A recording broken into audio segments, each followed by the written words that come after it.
Guys, it's Ryan Dash here with the Vancouver Life Real Estate Group, and today I'm going to take you from A to Z through the home buying process. I'm going to show you what the contracts look like. I'm going to show you how we use our net sheets. That's how we determine what your financial picture looks like before you even get into it. We take away all the surprises, all the guesses, so that you know exactly the financial world you're walking in. Then I'm going to show you how we evaluate property, and I'm going to show you how we make an offer. Let's get started with number one, assessing your financial situation. Before we can even think about buying real estate, we need to really understand where we currently sit.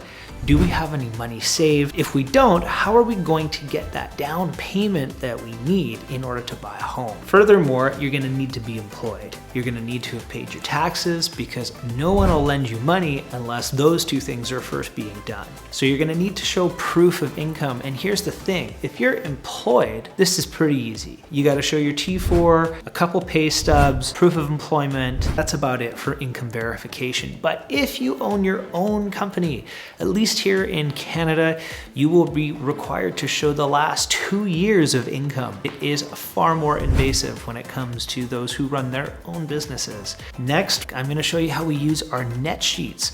That's how we determine what your financial picture looks like before you even get into it. Guys, this is our home buying net sheet. You know, a lot of our clients, they actually reach out to us pretty early on in the process so that they can get a good understanding of what this picture actually looks like before they get serious, before they really get into involving a lot of other professionals' time, and before they start setting their own expectations. Really, really important. Nothing like falling in love with a house, and moving yourself in emotionally and then not being able to buy it. It's extremely frustrating. So in order to avoid that kind of pain, enter the net sheet. So over here, I'm going to walk you through kind of step by step on the net sheet here. But really what we're trying to determine here is your overall budget. How much of your income you're truly comfortable with spending on a home. Over here, I'm using a provision of $900,000. Mortgage insurance here. Typically, mortgage insurance is applicable for those who cannot make a 20% down payment. However, it has a threshold of $1 million here in Canada. So anything over $1 million, you have to put 20% down on. Anything under, it can be 5, 10, 15, or 20% depending on the price and depending on what your bank will approve. So with that being said, I'm going to leave it out for the time being. It would just be an insurance cost and you would get that from your mortgage broker. Nevertheless, whatever it is, you would insert it here. Your GST number. So I'm putting up here that we're buying a brand new home in the province of British Columbia. GST is 5% on brand new homes. So you give or stroke a check for the government for $45,000, which is pretty crazy. Looking at the 2023 annual tax rate here, just taking a provision of about $3,500. Property transfer tax. So this is applicable on every single purchase. You cannot get out of this. And the caveat, you have to pay it in cash. You can't roll it into your mortgage either. Whereas the GST portion, you can actually roll that in.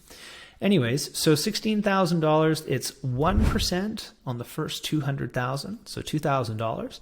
Then 2% from $200,000 to $2 million, 3% from $2 million to $3 million, and it continues to scale up from there. So the property transfer tax on this particular property would come to about $16,000. That's a total of $61,000 that goes to the government to do this transaction. Based on this particular scenario, we're looking at a down payment of about $180,000. That's 20% down. An assumption for your closing costs, right? So that's all of these costs here. They'll all have to be paid in cash, right?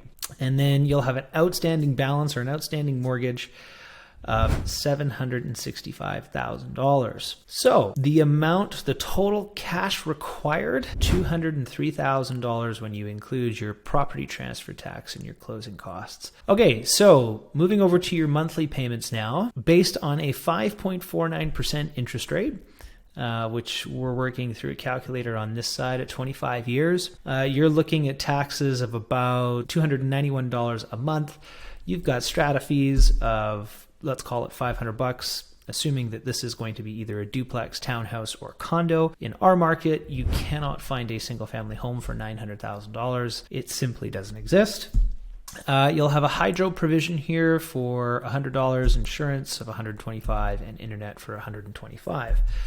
So your total monthly will come down to $5,834 a month. So the nice thing here is when you're using a net sheet like this, depending on whatever the current scenario is, even if you're buying something commercial or you're getting different lending rates or you're looking at a different purchase price or you want to know exactly what this is going to cost within a few moments trying to make a decision in the field, this is a great tool to use and something we employ for all of our clients, whether they're brand new or experienced. It really helps them navigate the scenario that they're in. One other thing, lastly, I'll point out, when you are buying and selling a home, we actually run the whole scenario through here on the selling side, which includes commissions, the new home purchase, and what that monthly payment. We also look at your net proceeds, any additional cash used, and we get that whole picture for you so that when you step out of the spreadsheet and you get out to looking at homes, you know what your thresholds are and so on.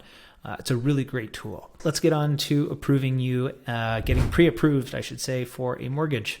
That'll be the next best step. That's making sure that your assumptions can get validated by the bank. Assuming that the bank can pre-approve you, it's only at that point should you really start getting out and looking at property. So, going to step 2, getting approved for a mortgage.